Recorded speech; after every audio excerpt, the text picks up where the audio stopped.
New data obtained by Target 7 shows there have been more than 22 fake calls reporting an active shooter or some kind of threat to New Mexico schools. In a Target 7 investigation, John Cardinelli learns more about where these calls may have come from and how much it's costing you.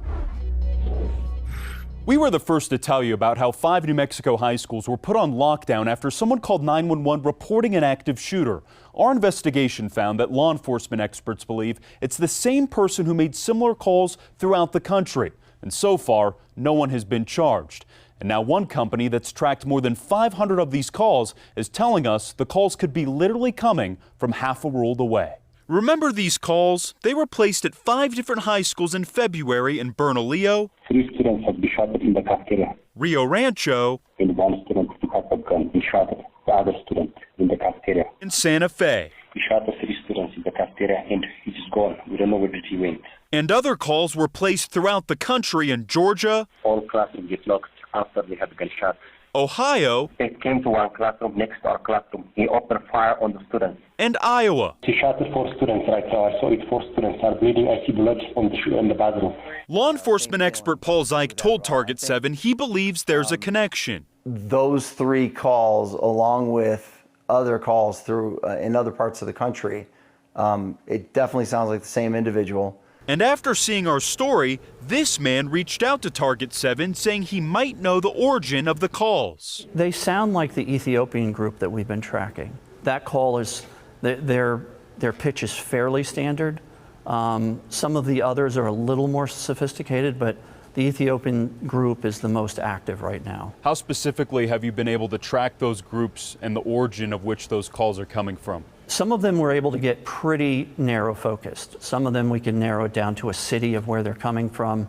And we have partners that have actually had conversations with them.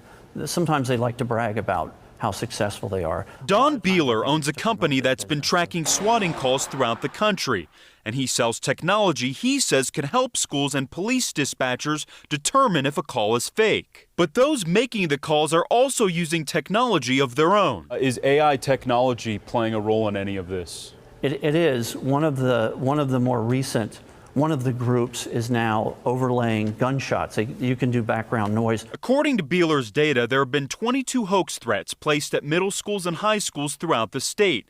It's affected more than 37,000 students who've been evacuated or placed on lockdown, and it costs taxpayers more than $710,000 in lost instructional time. Do those numbers include law enforcement response? The rule of thumb is it'll cost somewhere between $125 and $150 an hour for a law enforcement response per law enforcement person with a car. So we have no way of really knowing how many respond to each event. Why are they calling? Why are they doing this? The overseas groups, I would say it's more for profit. Some of it might be ideology. It might be religious. We can't really tell, but it follows some of the other terror ideologies that we've seen in other cases. We reached out to all of the agencies here in New Mexico that have responded to the hoaxes. They have yet to identify a suspect, and some of them tell us they've turned the investigation over to the FBI.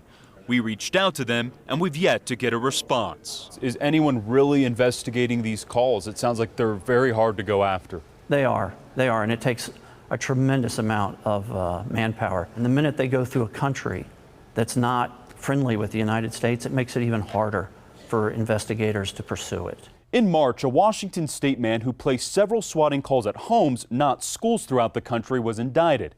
He's facing 10 federal charges, which carry stiffer penalties than ones here in New Mexico. For Target 7, I'm John Cardinelli. John, thank you. Nationally, more than 7 million students have been affected by hoax calls, and it's cost more than $232 million in lost instructional time.